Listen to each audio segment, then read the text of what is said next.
La política electoral es una disputa permanente por el poder, la legitimidad y los recursos.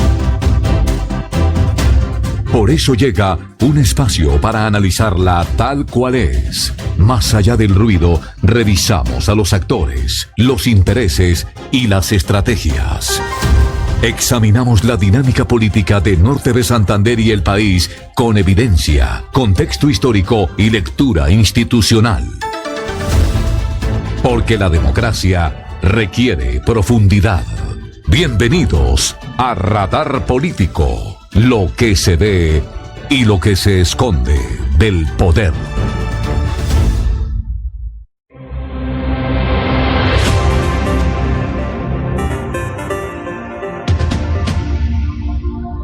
Hola, muy buenas noches, bienvenidos una vez más, 8 minutos de la noche, a este tercer encuentro de Radar Político aquí desde La Voz del Norte, complacidos de estar con ustedes de manera muy especial. Mi nombre es Gabriel Pérez Fonseca y a lo largo de esta hora los estaremos acompañando para hablar, obviamente, de los temas que nos importan, de la coyuntura política, pero sobre todo de las condiciones especiales de lo que se define, qué tan representado podría quedar en el Senado de la República Norte de Santander. Esa es nuestra gran intención de diálogo en el día de hoy y desde ya obviamente darle un saludo muy cordial y especial a la gente que nos acompaña. Los invitamos a que nos envíen sus mensajes, de dónde nos observan, desde dónde se conectan con nosotros a través de la red de transmisión que tenemos de manera muy especial para todos ustedes y obviamente a través de nuestro sistema de redes sociales. Desde ya, cordialmente invitados todos. Hoy, dentro de unos instantes, nos acompañará en cabina el doctor Jairo Oviedo, director de la MOE Norte de Santander, para hablar precisamente de las situaciones de riesgo electoral que hay en el departamento norte de Santander después de ayer del encuentro de la Comisión de Seguimiento Electoral a nivel nacional, que tuvo mesa de trabajo en el departamento con el gobernador William Villamizar, con el ministro del Interior Armando de Benedetti, incluso con el propio ministro de la Defensa, también y sobre las actividades propias de lo que se lograron allí. Ya nos acompaña acá en cabina el doctor Jairo Oviedo para dentro de unos instantes estar con ustedes. Quiero darle la bienvenida a todos en esta noche muy especial y obviamente que se conecten con nosotros y nos cuenten qué opinan obviamente frente a este proceso de lo que hay. Quiero darle un cordial saludo en primer momento al doctor Fabio Torres, politólogo de cabecera de este espacio con quien vamos a hablar hoy, obviamente al socializar este espacio. Doctor Fabio, cordial noche también para usted y un gusto volver a estar en este tercer encuentro en la noche de Radar Político hoy jueves. Gabriel, muchas gracias, buenas noches para todos. Aquí está Germán listo con lo que vamos a trabajar este día y también para Jairo Oviedo y todo el trabajo de la MOE. Pues bueno, muy complacido por lo que avanzamos en la sesión anterior con respecto a la Cámara de Representantes. Introdujimos análisis que creo que son valiosos, que creo que hay que aclarar. Hoy vamos a trabajar el tema del Senado de la República y en la próxima sesión trabajaremos para terminar la serie de ingeniería electoral, el asunto de las consultas. Entonces, aquí listos para trabajar. Gracias al doctor, precisamente Fabio Torres. Saludos especiales a la gente que nos observa a esta hora a través de la transmisión en TikTok y los invitamos también a que nos acompañen en este diálogo de manera muy especial en la noche hoy. Quiero darle también el cordial saludo a esta hora de la noche al doctor Germán Escobar, abogado especialista en Derecho Electoral, con quien hemos venido teniendo este diálogo de manera muy especial. Doctor Germán, también para usted, feliz noche de jueves en este tercer encuentro de Radar Político.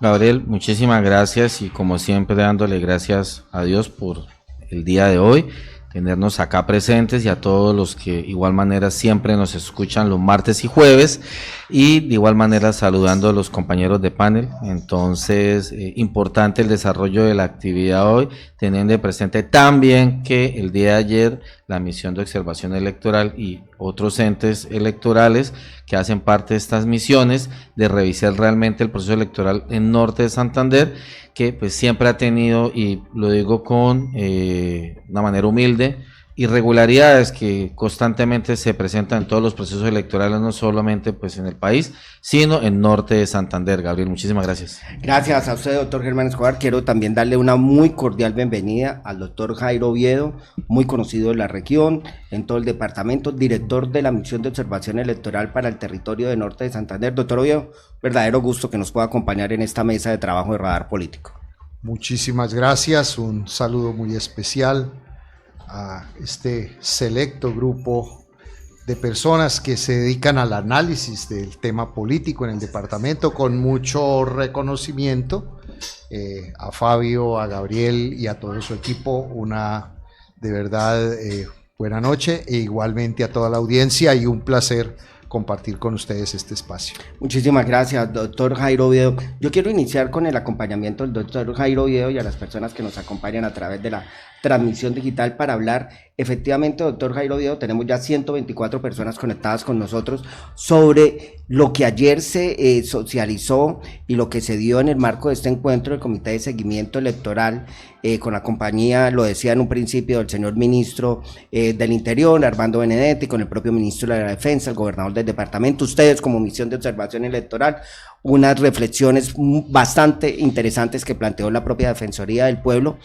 ¿Qué hay sobre la realidad hoy que tenemos de cara a las elecciones, que las tendremos en 16 días, doctor Oviedo?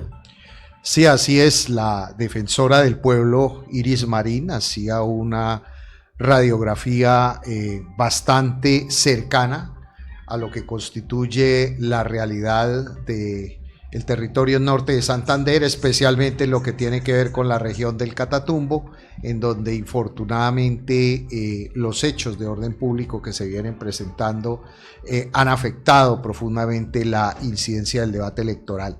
Se refería a la defensora particularmente a hechos como, de una parte, el riesgo que existe para las comunidades, para los votantes, pero en realidad para la comunidad en general, por la presencia de minas antipersonas, artefactos explosivos que restringen la posibilidad del traslado y la movilidad de las personas, no solamente en el tema de los puestos de votación, el acceso a votantes, sino en la realidad cotidiana.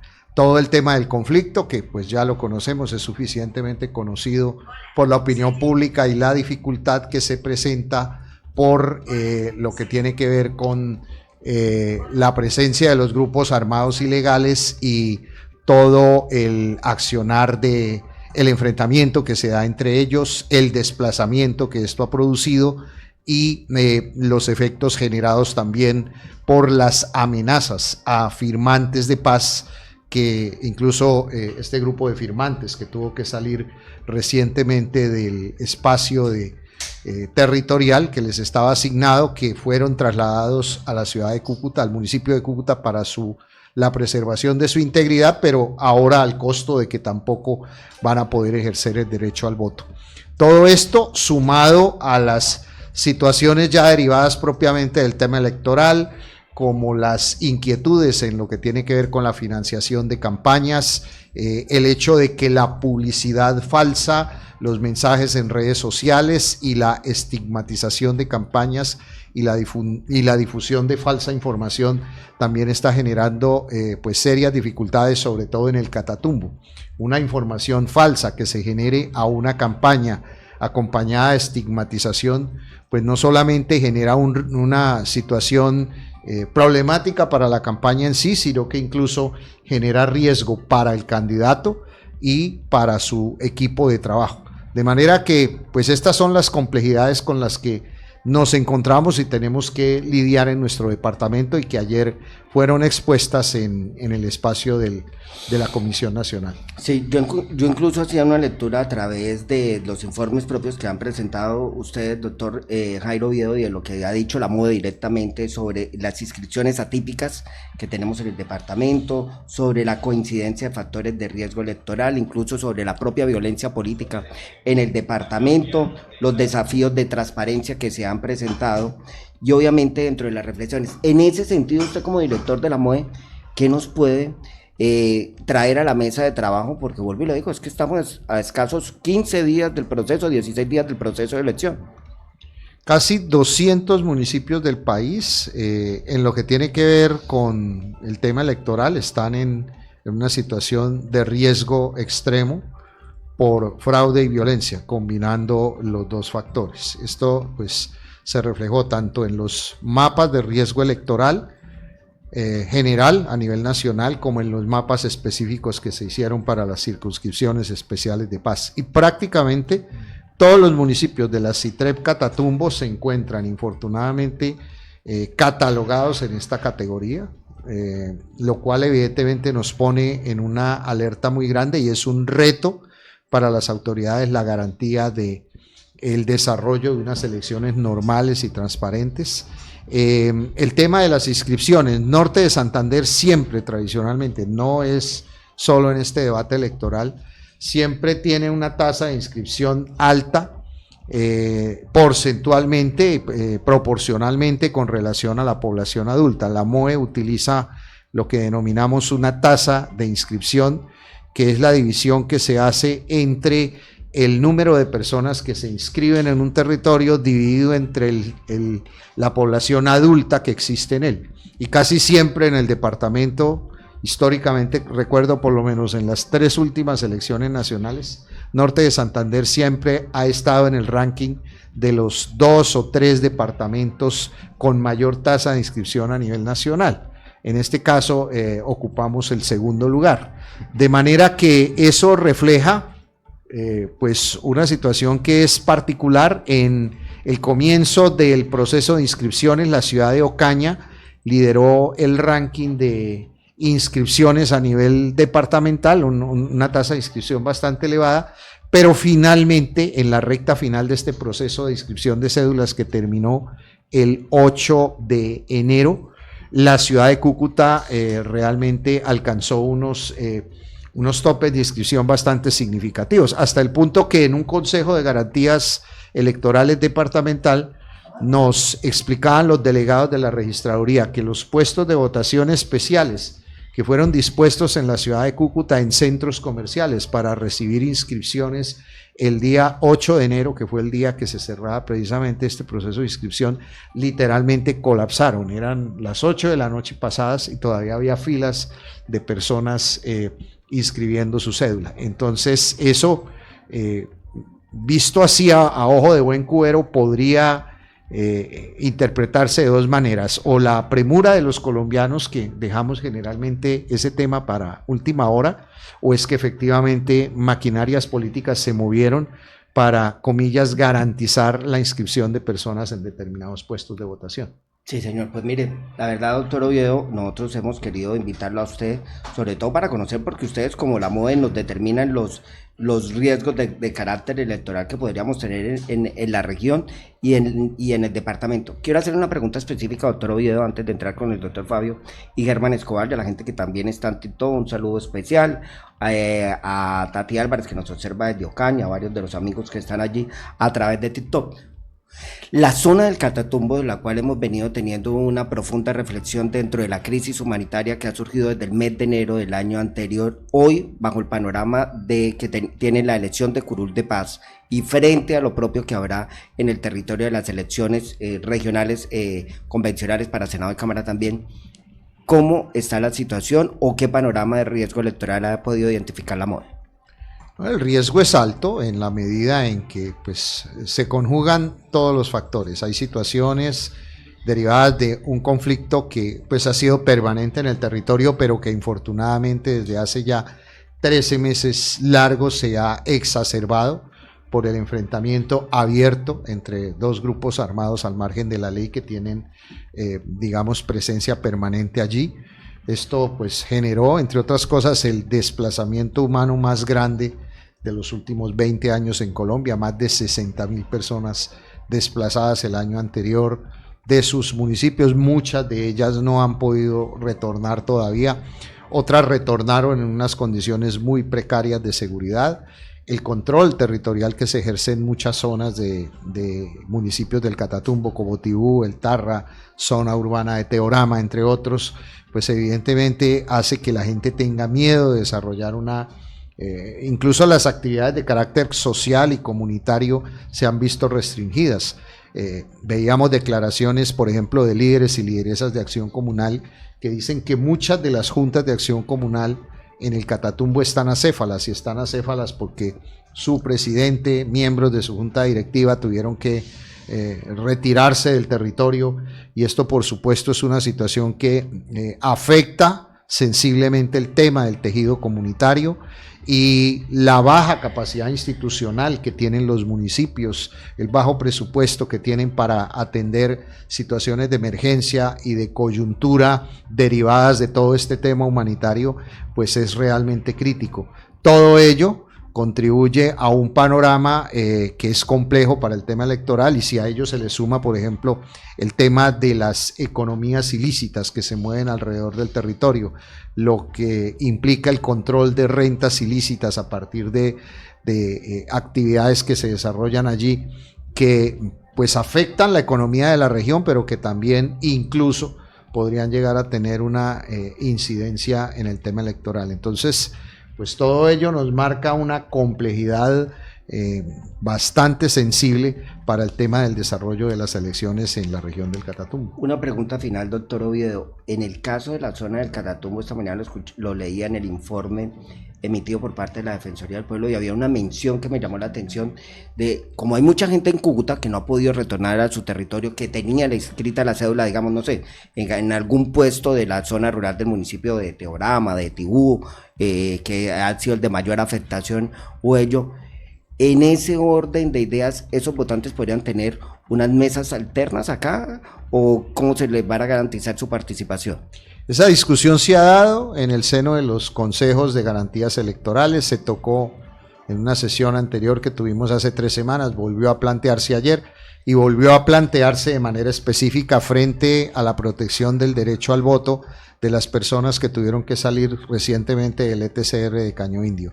Lamentablemente la registraduría fue enfática en el sentido de que hay restricciones de carácter legal para que personas que no modificaron su inscripción antes del 8 de enero, que era cuando se vencía el plazo para inscripciones, pues no van a tener la posibilidad de ejercer su derecho al voto, dado que la única opción que tendrían es ir a ejercer el derecho al voto en donde aparecen inscritos, es decir, en estas zonas rurales, en donde seguramente muchos y muchas de ellas tienen miedo de retornar. De manera que, por ejemplo, una previsión que es posible pensar es que la votación, el censo electoral para la CITREP, que de por sí es un censo poblacional relativamente bajo, exceptuando los municipios de Sardinata y Tibú, que son los de mayor censo electoral, posiblemente este censo se vea muy disminuido y por lo tanto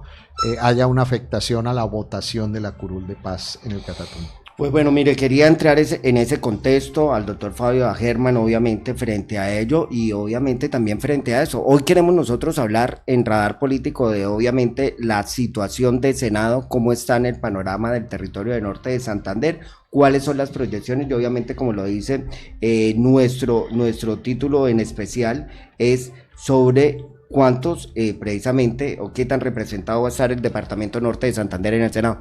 Doctor Fabio, haciendo una visión obviamente de lo que plantea el doctor Oviedo y las reflexiones muy amplias que nos trae dentro de la misión de observación electoral, ¿qué podríamos también mencionar al respecto?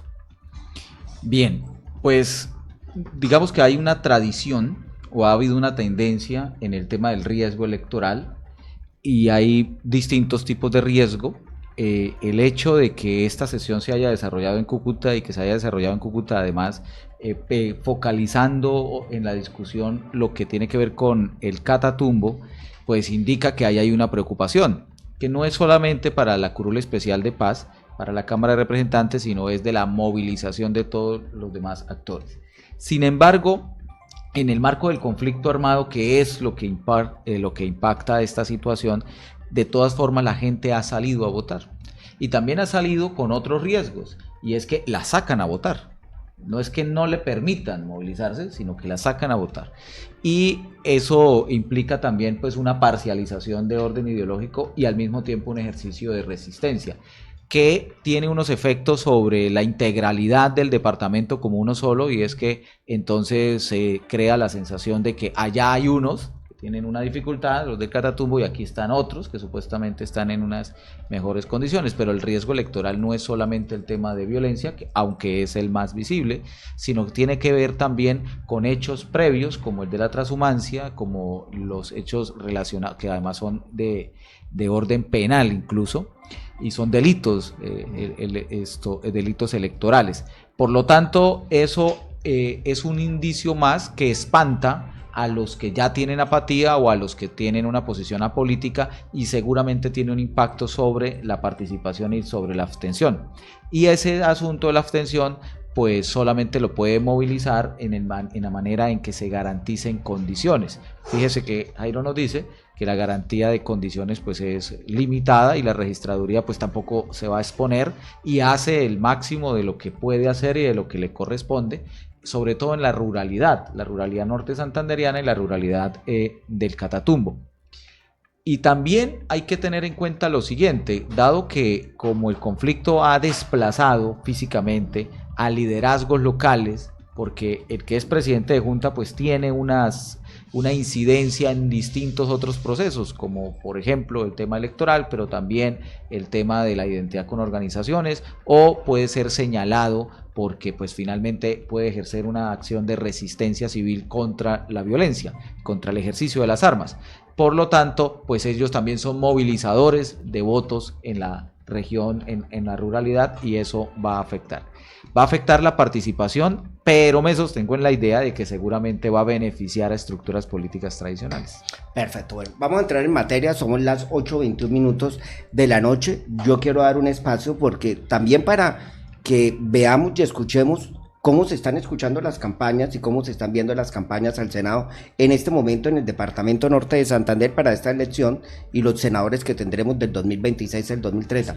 A Tony y a Pedro les pido el acompañamiento, si nos pueden dar esa pieza de comunicación muy especial que hemos preparado para toda la gente en la noche hoy, porque hay 12 candidatos en este momento en el departamento, 13 candidatos, o sea, llaman así, con apego al departamento norte de Santander, actividad política constante en el departamento norte de Santander, y vamos a estar hablando de ello. Pues así se está viendo y se está observando la campaña del Senado en norte de Santander.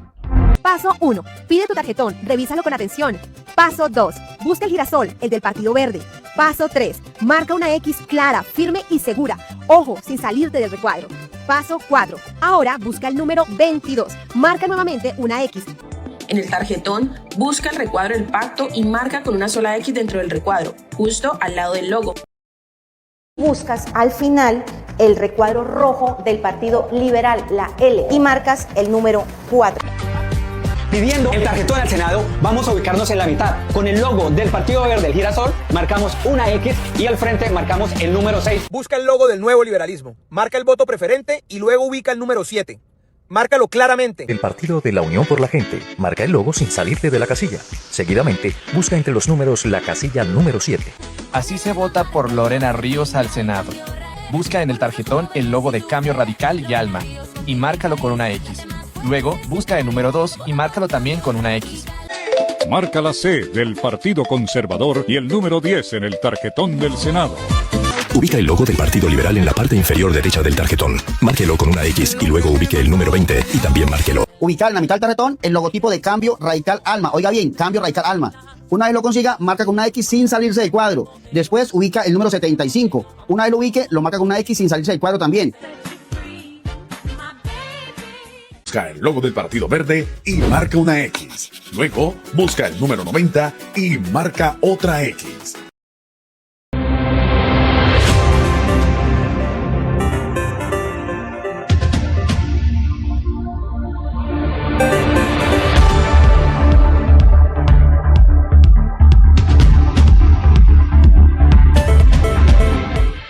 $8:24. Mire, así está, escuchando de la campaña, ahí están los candidatos presentes, activos en este momento. Ya le va a permitir a nuestro compañero Pedro ahí en la producción digital, Pedrito, para ver si nos puede colocar esta imagen que lo va a compartir para hacer recreación del diálogo junto al video, obviamente, que le he compartido. Bueno, señores compañeros, hablemos sobre el tema de las listas, sobre lo que ha habido. Ya hablamos con el doctor Oviedo sobre, obviamente, los matices de riesgo electoral.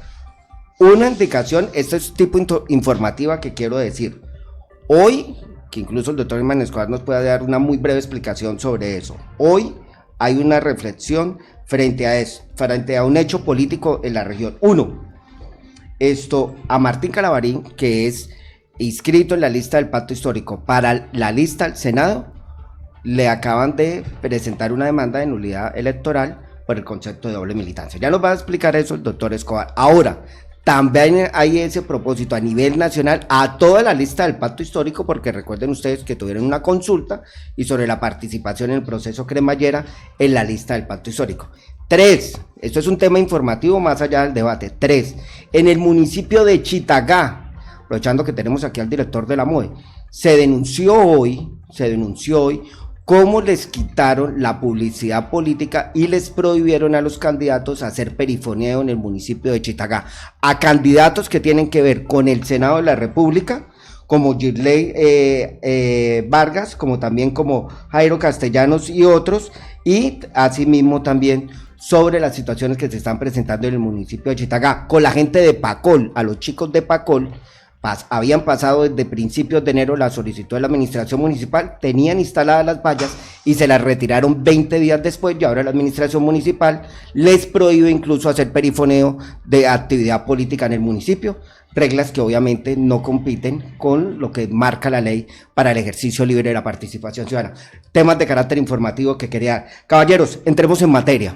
Doctor Fabio Torres, despéjenos esta duda. Frente a ese panel que tenemos ahí, yo los presento al doctor, en primer lugar, a los dos liberales que tenemos compitiendo fuertemente, que es el doctor Alejandro Carlos Chacón Girley Vargas, también al doctor Wilmer Carrillo, a Luis Alfonso Mejía, mi jefe, que tiene jefe, que es el doctor Edgar Díaz, a Pedro Leiva, el hombre que está ahí firme. Yo veo muy proyectado el tema de el doctor Pedro Leiva, a Lorena Ríos también, a Juan Carlos García Gómez, a Juan Bocanegra con el acompañamiento de la Casa Política de los Cristo, al abogado del TikTok, al doctor al doctor Botello, también a Jairo Castellanos, actual credencial del departamento, a Estefanía Colmenares, que está en el puesto número 22 en la lista de Centro Democrático, y finalmente a Martín Calabarín, que era el que presentamos. Doctor Escobar, entremos en materia con eso que estamos exponiendo. Falta Byron Flores, ¿cierto?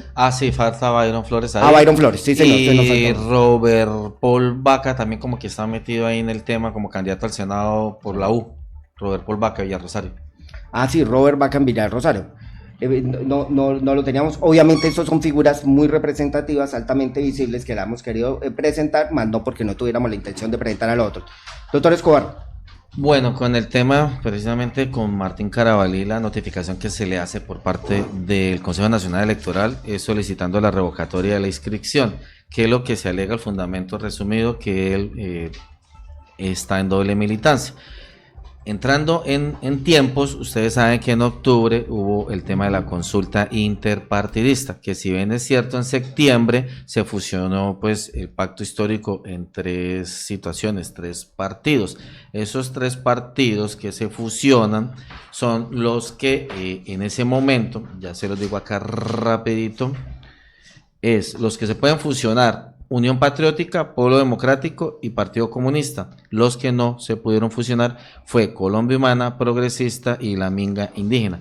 En el caso del doctor Martín, pues se presentó para esa, diría, precandidatura en la escogencia de los candidatos del Pacto Histórico por Colombia Humana.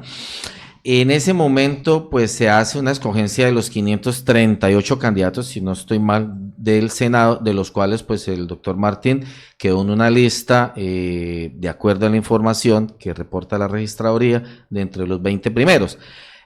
Posteriormente, en el proceso ya de inscripciones, que es de noviembre 8 al 8 de diciembre del 2026, se inscribe el doctor Martín por el partido Colombia Humana nuevamente, pero cuando se inscribe ya el partido Pacto Histórico, en las actas E678, que es donde él como tal es candidato formalmente, pues alegan que hay doble militancia, pues realmente en teoría pues no la hay, porque pues él permanece siempre con Colombia Humana. Ese es el primer punto con el doctor Martín, que solicita la revocatoria.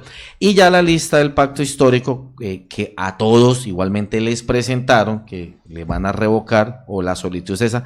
El fondo es, o el trasfondo es porque cuando ellos se presentaron en la lista, salieron elegidos esos 100, que fue la consulta que hicieron ellos interpartidista, y sobre esa base pues dicen que no se respeta la posición que ellos tuvieron en ese momento cuando hacen la inscripción formal el 8 de noviembre al 8 de diciembre.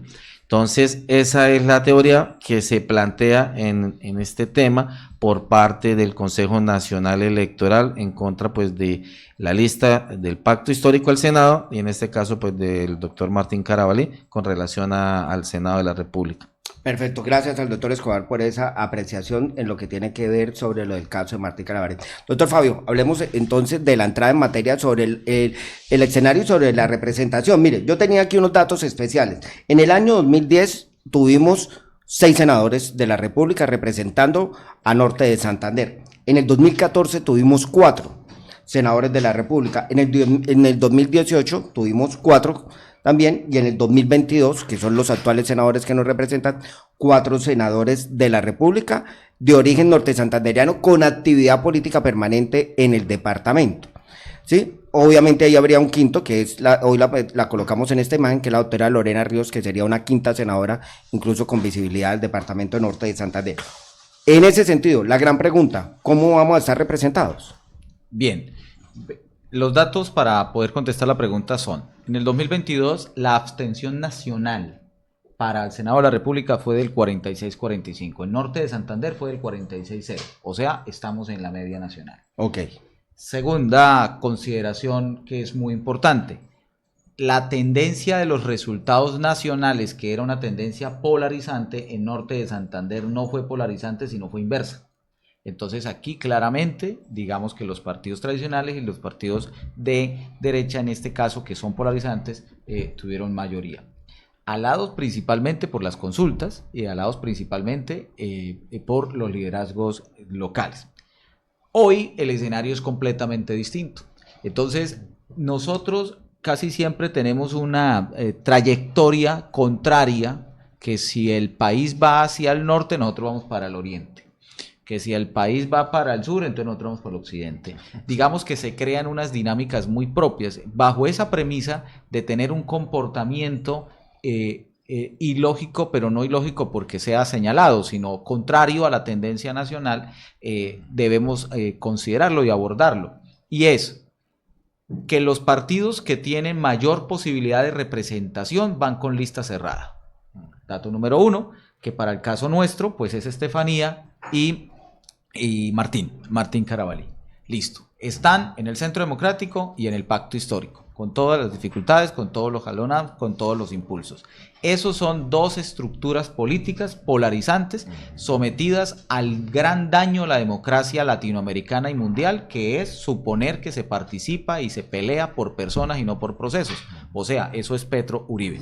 Sí, señor. La segunda consideración, el cálculo de los posibles, o sea, todos tratando de ubicarse en una posición políticamente correcta, y es las razones por qué Edgar Díaz no va, o por qué hay una posibilidad de que exista excisión de estructuras políticas. Entonces, seguramente bajo esa premisa, Norte de Santander ahora va a tener poco desperdicio de voto, bajo la idea de que los votos se van para candidatos de afuera. Vamos a tener por primera vez la posibilidad de que no sea así, aunque ahí hay otro fenómeno, y es personas con liderazgos locales, con liderazgos norte santanderianos, que desean contarse, que desean mostrarse frente a la estructura, y entonces pues tienen identidades políticas externas. Podemos sumar siempre de todos los partidos quiénes son los que se llevan votos que son de opinión o porque tienen sus movilizadores acá. Y tercero, cuando hay errores. Y esos errores es que el número 10 de un partido que es norte santanderiano, en el número 10 que es de otro partido, termina arrastrándose, así nunca haya venido a norte de Santander. Ese fenómeno lo vimos muy fuerte en el año 2018. Entonces, el cálculo de que con pocos votos se puede entrar en una lista puede ser una jugada de riesgo, pero parece una jugada natural. Y en eso está, pues, Mejía, Juan Carlos Bocanegra y Jairo Castellanos. Entonces, esa lista debería ser, por el perfil nacional no polarizante, la lista más votada. Sin embargo, pues tiene dificultades para ser la más votada. Esto bajo la idea de que los dos extremos se comen. ¿Cuáles extremos se comen? El Centro Democrático le quita o le compite al Partido Conservador, le compite a una nueva lista que se llama, siempre se me olvida, Creemos, y le compite a Salvación Nacional, que tiene un candidato que la impulsa, un candidato con fuerza política a la presidencia. Esa es una línea ahí muy fuerte. El segundo asunto, o el tercer asunto, es digamos, el choque interno en el partido liberal con capacidad de movilización.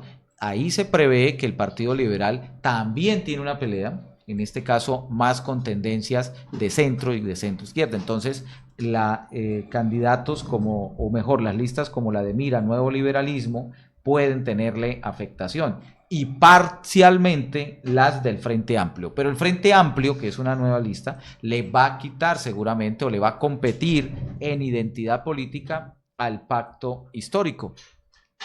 El cuarto análisis aquí es cuántas de las 16 listas, de las cuales 10 son con preferente y 6 son con voto cerrado o con lista cerrada, pueden tener posibilidad de pasar el umbral. El umbral, distinto a la Cámara de Representantes, está calculado taxativamente en el 3%. Esos son los que sobre esos van a competir. Se espera que de los 16, más o menos 11 o 10 listas pasen el umbral. Se espera, eso es lo que los analistas han dicho. Y de esos 11 que pasen, la cifra repartidora estará por encima de 145,000 votos. Eso es bastante. Entonces, se suceden otros fenómenos que me gustaría pararlos ahí, analizarlos ahorita, cuáles son las posibilidades, porque nos falta abordar el tema de Juan Carlos García, el tema de Wilmer Carrillo y el asunto de quienes están calculando a que con pocos votos pueden tener una... Hay un candidato, vuelvo y lo digo yo, que es bastante interesante, que es el caso del doctor Pedro Leiva, que hoy incluso tuve la oportunidad de acompañar una actividad dada en la Universidad Libre con el acompañamiento de Juan Manuel Galán, candidato a la presidencia de la República, y que es un hombre que empieza a proyectarse muy interesante dentro de la consulta que habrá por la Coalición Colombia. Saludos especiales a la gente que está en TikTok. Tenemos en este momento 352 personas conectadas en este instante. Saludos muy especiales a muchas de las personas que están conectadas, Gabriel, que nos han enviado mensajes. Sí, señor. Un parangón, lógica, respetando lo que el doctor Fabio dice, viendo precisamente, un resultado nacional de posicionamiento de lo que pudiera pasar precisamente en las elecciones, teniendo ya al Senado. Yo lo habría, o lo digo de la siguiente forma, teniendo más o menos 4 encuestas que se han hecho a nivel nacional, a nivel general de partidos. Por ejemplo, Partido Liberal se mantendría con las 14 curules, Pacto Histórico mantendría las 20, haciendo un parangón de lo que tengo en las últimas 4 encuestas. Partido Conservador baja 14. ¿Cuántas tenía? Tiene 14.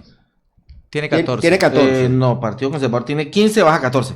¿Bajaría 14? ¿Perdería una curul? Sí, es lo que yo tengo acá más o menos como la ponderación. Dentro de la ponderación que se puede dar. Centro Democrático de 13 subiría a 19, Cambio Radical, porque va en coalición, 11, bajaría 2, ahí perdería. En Cambio Radical tenemos a Botello, al abogado José Gregorio Botello. Esta coalición, ahora Colombia, serían 5, Partido de la U de 10, perdería 2, quedarían 8, Alianza Verde en Marcha de 13 bajaría 8, Comunes pues sale porque ya no entra en el sistema, Estatuto de Oposición, minoritarios, yo creería que en ese punto entraría lo que el doctor Fabio dijo referente a Creemos, creería que entraría en ese, igualmente el Nuevo Liberalismo, que no lo veo acá, pero que en otras sí tiene el Nuevo Liberalismo la posición de 6, entonces esa balanza creería que también influye en el departamento, en la votación que pueda tener al nivel nacional, y también teniendo presente que en listas cerradas hay 2 grandes extremos, como ya dijo el doctor, que es el Centro Democrático, y en este caso pues el Pacto Histórico. Bueno, ahí, ¿cómo vamos a jugar como región, doctor Fabio? Y sobre todo algo muy importante, y yo quiero proponerle incluso con el acompañamiento aquí del doctor Oviedo, director de la MOE. Mire, yo a Fabio Torres, con el que he venido hablando varios temas de política ya hace unos 8 años atrás o 10 años atrás, es el momento histórico, y Fabio lo mencionaba en la promoción que hacíamos del diálogo del día de hoy, si vamos a constituir, si esos señores que ustedes están viendo en la imagen, o las damas que también nos acompañan en la imagen, van a tener la oportunidad de constituir realmente por primera vez en la historia una bancada de congresistas norte santandereanos, alineados con los de la Cámara de Representantes para defender los intereses del departamento. Y ahí, doctor Fabio, quiero que usted nos haga un muy buen aterrizaje de cuál va a ser la importancia del departamento norte de Santander en la agenda política del próximo gobierno, pero sobre todo de nuestros representantes en Senado y Cámara de cara al futuro de Colombia. En la Cámara son 5 representantes, Sí, más son el 5. especial de paz que representa a las víctimas, pero que es un representante de la Cámara. Seguramente van a ser elegidos 6 senadores, seguramente, en distintas listas. Eso va a estar muy competitivo. Ahorita quisiera precisar sobre qué escenarios se pueden crear en esos casos. Pues bueno, el rol que debe tener cada uno de esos 12 congresistas para constituir entre lo más antagónico posible, es decir, que alguien del pacto histórico estuviera allí, con alguien del Centro Democrático, que seguramente lo va a estar el Centro Democrático, en Senado o Cámara, en esos escenarios, por encima de la identidad política o de la diferencia política, sin superar la diferencia política, sino complementándola, como Norte de Santander es un común. Como Norte de Santander en términos de control político, de presupuesto nacional, de plan nacional de desarrollo, en términos de articulación institucional y de agenda. Hoy Norte de Santander en la agenda colombiana es frontera, caos, y es Catatumbo, conflicto armado. Para que transite con el rol que debe tener el gobierno nacional, para que sean representantes que faciliten la articulación hacia un escenario de reactivación económica o de transformación de la dinámica económica. Aquí hemos nosotros trabajado con Jairo años, décadas ya, ¿no? Vamos a cumplir esta idea de que Norte de Santander requiere una única visión de desarrollo y que esa visión de desarrollo implica la concurrencia de distintas fuerzas que a veces se comportan como si fueran 4 burros amarrados de la cola. Todo el mundo echa para su lado. En este escenario los congresistas tienen un rol representativo, digamos, no tengo que pedirle al congresista que haga la vía, tengo que convertir al congresista en un intermediador, en un gestor de la vía a través de la vigilancia que debe hacer a la inversión pública. Por lo tanto, ¿cómo deberían actuar? Pues ellos van a saberlo y tienen su propia agenda legislativa individual y además partidaria. Pues deben actuar con respecto a convertir a Norte de Santander en un proyecto común. Y ese proyecto común indica que hay que ubicarse estratégicamente. Todas las 7 comisiones de Senado y Cámara deben tener un norte santandereano. Y todas las 7 comisiones deben tener un norte santandereano haciendo una labor que no es de señalada como un delito contra la administración pública, sino como una acción de su ejercicio de representación política. Y al mismo tiempo tener en común una agenda que es movilizar los planes de desarrollo del gobernador y de los alcaldes. Es eso, sin importar a qué estructura política pertenezca. Y eso indica que todos ellos tienen talentos distintos. Los que ya están y se van a saltar, los que vienen y tienen la experiencia, los que van a llegar nuevos y los que van a llegar con la idea de la transformación. Entonces, finalmente la idea de una bancada de Norte de Santander resulta muy relevante y un paso decisivo que además no está en el debate, no se está planteando. Lo más interesante es que después de este programa, por ejemplo, voy a colocar un ejemplo, Mejía, nuestro jefe, como dice él. Mi jefe. nos dice... Mi jefe es cuando llamas Gardías. Sí, o Pedro Leiva, que usted mencionó ahorita, o Juan Carlos Bocanegra, que hablan planteado muy bien ese tema, o Girley, o cualquiera de ellos, dijeran, a mí me gustaría estar en la bancada y trabajar en la bancada con estos y estos. Y ahí va uno teniendo afinidades. Vamos tejiendo como lazos y tejiendo, sí. Ese asunto de la bancada creo que deberíamos trascenderlo de esta mesa y convertirlo en una iniciativa colectiva cívica. que impulse desde A mí los realmente, profesionales, no los sé si el comunicadores. doctor Oviedo nos quiere acompañar ahí. Es que a mí realmente me parece muy interesante de tener esa oportunidad para la región. Es que no nos podemos seguir perdiendo la oportunidad de esto. Ahora, de cara al futuro, aquí tenemos a Venezuela, que está en un proceso de transformación interesante y que seguramente esta región y este departamento va a jugar un papel trascendental. Y ahí necesitamos que los congresistas trabajen de manera unida y no como islas. Doctor Oviedo. Así es, aunque usualmente la MOE no hace valoraciones respecto a las campañas políticas propiamente dichas y nos mantenemos pues al margen de la discusión particular en lo que tiene que ver con las campañas, lo que como plataforma que representa los intereses de la ciudadanía y particularmente de la ciudadanía de Norte de Santander, sí nos gustaría muchísimo ver en el discurso de las diferentes campañas políticas, de los diferentes aspirantes tanto a Cámara de Representantes como Senado de la República, de propuestas de desarrollo regional. Y Gabriel acaba de mencionar un aspecto que es fundamental. Para bien o para mal, gústenos o no, en Venezuela se está produciendo una transición, se está produciendo una situación en la cual seguramente hay retos y oportunidades para la economía venezolana y la puerta de entrada precisamente al intercambio de productos, de bienes y servicios con Venezuela es Cúcuta y el norte de Santander. Si sabemos capitalizar como región, unificando los esfuerzos de la clase política, del sector empresarial y del gobierno, son inmensamente grandes las posibilidades que se abren para la región. Y lamentablemente, no sé si ustedes que hacen un seguimiento más detallado al desarrollo de las campañas, todavía no he escuchado la primera propuesta de un candidato al Congreso de la República que plantee cómo vamos o cómo trabajaría él o ella en su campaña para impulsar precisamente estas iniciativas de desarrollo.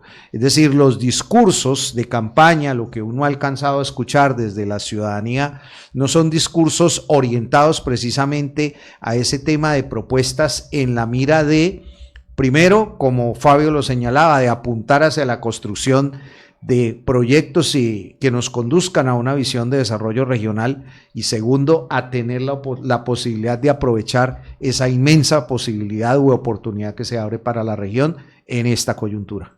Perfecto, mire, tenemos las 8:46 minutos, unos saludos especiales, dice Eliud David Jaramillo, saludos cordiales, profe. Carlos Arias dice totalmente de acuerdo, Fabio, se debe trabajar por un objetivo común con el desarrollo socioeconómico y el ambiente del departamento de Norte de Santander. Mateo Maldo dice, me gustaría conocer la opinión del doctor Fabio frente a la participación de la mujer en estas elecciones. Creo que por primera vez hay 3 mujeres con liderazgos importantes que podrían llegar al Congreso de la República. Excelente pregunta que nos hace Mateo. Cata Mendoza también saluda al doctor Germán Escobar, un abrazo cordial. A nuestro buen amigo Néstor Martínez, un hombre de quien aprendemos mucho cada día también. A Carlos Arias también dice, esperamos el desarrollo del departamento con 5 senadores. Y el doctor Silvano Pavón, nuestro querido historiador, nos dice, la pregunta no es cómo va a quedar representado Norte de Santander en el Congreso de la República, sino cuáles van a ser las empresas electorales más exitosas en la región, plantea Silvano. Es la misma pregunta por la estructura. Es por estructura, sí. Saludos especiales a Luis Alberto García, a Julián Rojas, a Oscar Fabián Alba, a Karen Díaz, bueno, a Albeiro Granados también, a Albeiro un abrazo especial, a mucha gente que está conectada, incluso hay varios amigos también de Fabio conectados a través de la página de Fabio Torres, a Raquel San Juan, a de Torres, a Blanca Puentes también que están allí, a Anderson Rey, en fin, a la gente que está conectada con nosotros, a Alexander Obando.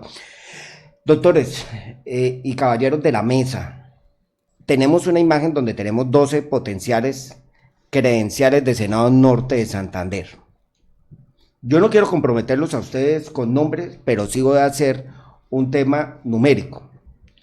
¿Cuántos senadores, objetivamente, y esa pregunta es obviamente para el doctor Fabio y el doctor Escobar, creen ustedes que vamos a poder tener en el departamento? No es sobre el tema de los nombres, sino cuántas credenciales a Senado objetivamente creen que vamos a poder tener, porque estos 12, todos tienen unos favorecimientos impresionantes, unos obviamente unos mayor que otros tal vez. Doctor Escobar, ¿qué opina usted? Bueno, precisamente yo tenía aquí más o menos de lo que se plantea en la flugograma, en la pantalla.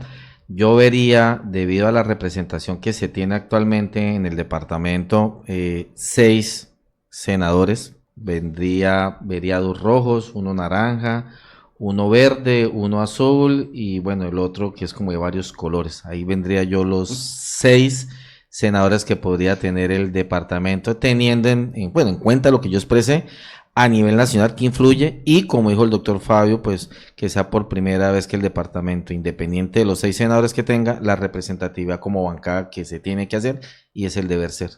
Obvio, ahí está. Esa es la opinión del doctor Escobar sobre ello. De 3 de la lista verde, porque ahí tenemos a Luis Alfonso Mejía, a Juan Bocanegra y a Jairo Castellanos, el doctor Escobar plantea que llegaría a 1 de esos 3 con las potencialidades propias que tiene cada uno. ¿Qué dice el doctor Fabio Torres? Digamos, el escenario pesimista, el escenario moderado ¿Usted tiene y el algún análisis escenario frente a ello? realista, sí. Ok. Entonces, en el escenario realista podemos tener entre 7 y 8. Qué bien, me gusta eso. ¿Y de qué dependería? Dependería de una combinación o una sumatoria de factores.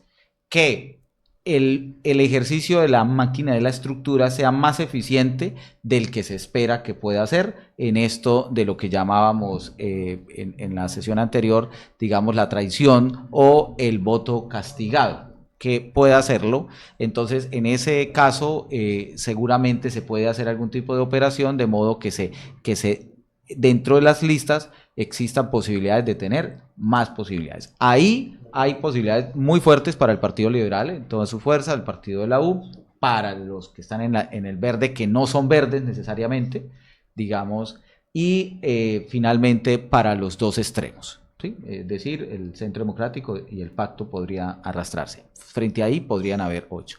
Un escenario moderado.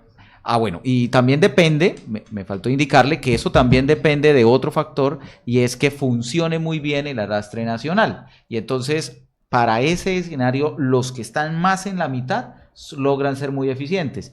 El Partido Verde o la coalición del Partido Verde tiene 8 grandes electores superiores a 100.000 votos, incluso superiores a 120.000 votos entre hombres y mujeres. Y eso puede generar un hecho político trascendental en el mejor de los escenarios, pero que los 3 verdes en este caso pudieran ser más competitivos por encima de 60.000 votos.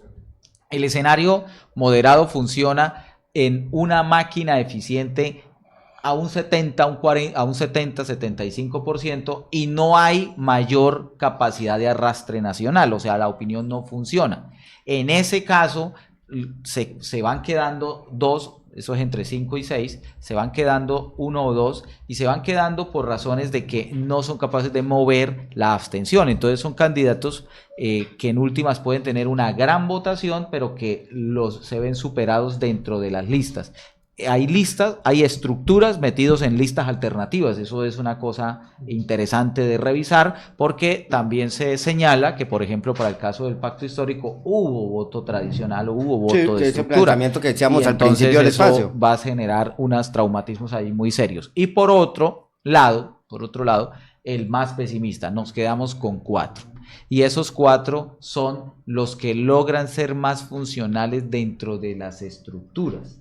O sea, los del Partido Liberal, los del Partido Conservador, los del Partido de la U y solo uno del Partido Verde. En eso me arriesgo bastante en plantearlo, pero esas son situaciones funcionales. Con una aclaración, Pedro Leiva, que es muy importante nuevo revisarlo, liberalismo. Y el caso de Cambio Radical. Esa lista me parece muy interesante. Una lista que baja y una lista que presiona para entrar, pero que históricamente eran muy afines. Entonces, en la coalición de Cambio Radical va a una coalición. Imagínense qué está pasando allá, que se reconocen que hay una crisis, de modo que le toca ir a coalición, lo cual pues está muy bien en términos, digamos, mentales, es reconocer sus errores o mejor, reconocer sus debilidades.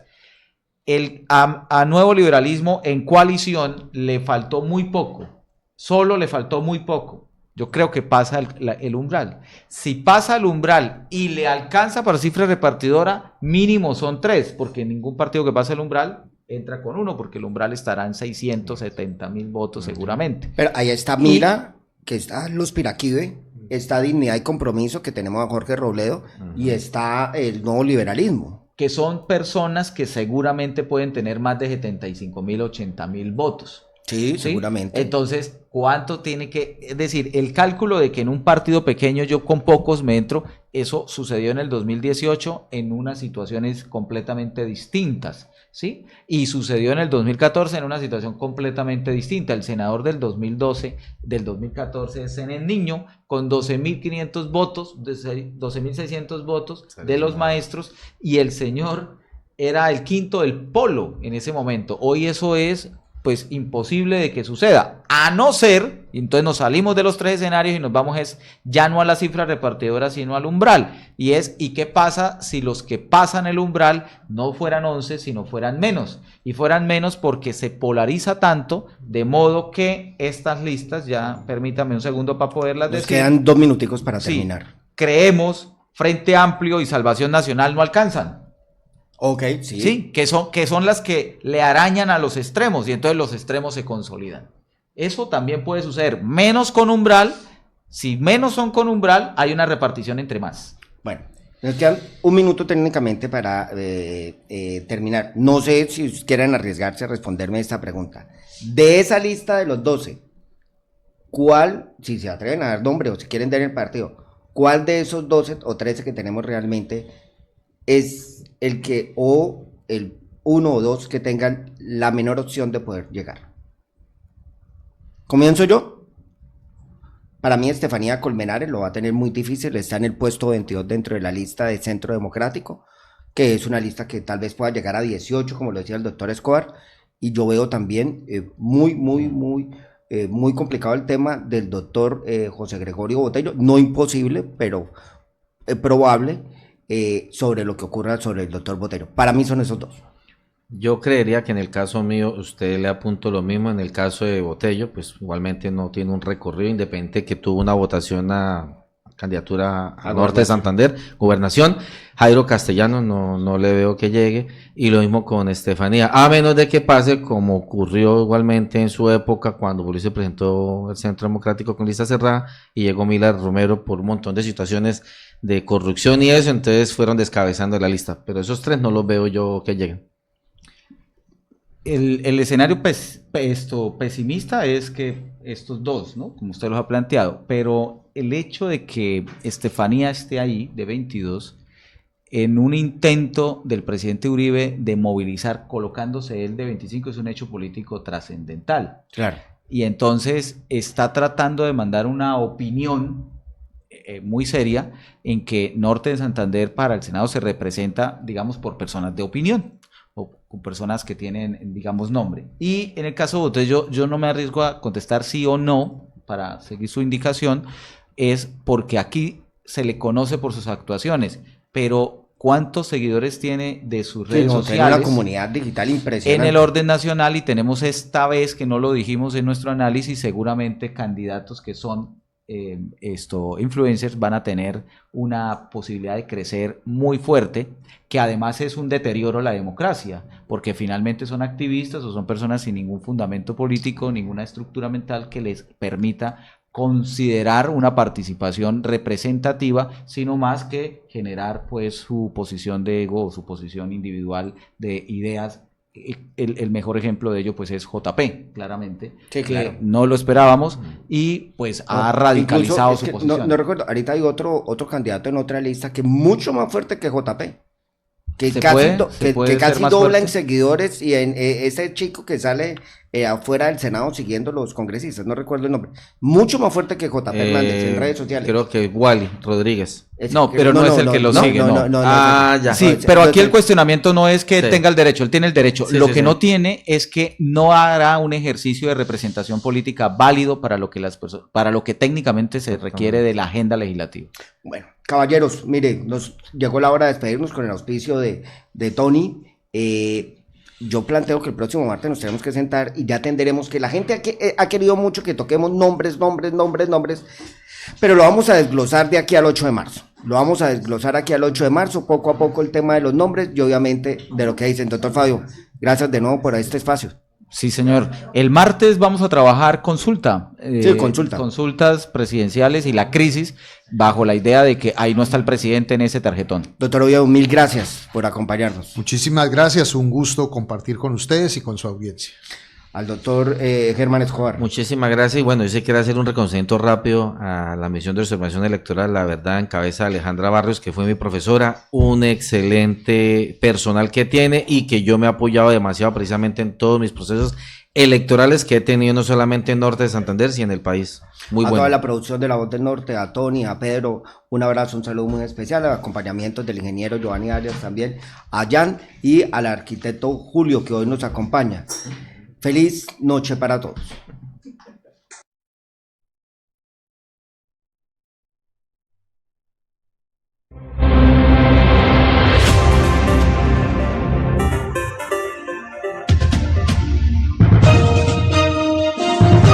Desde San José de Cúcuta, transmite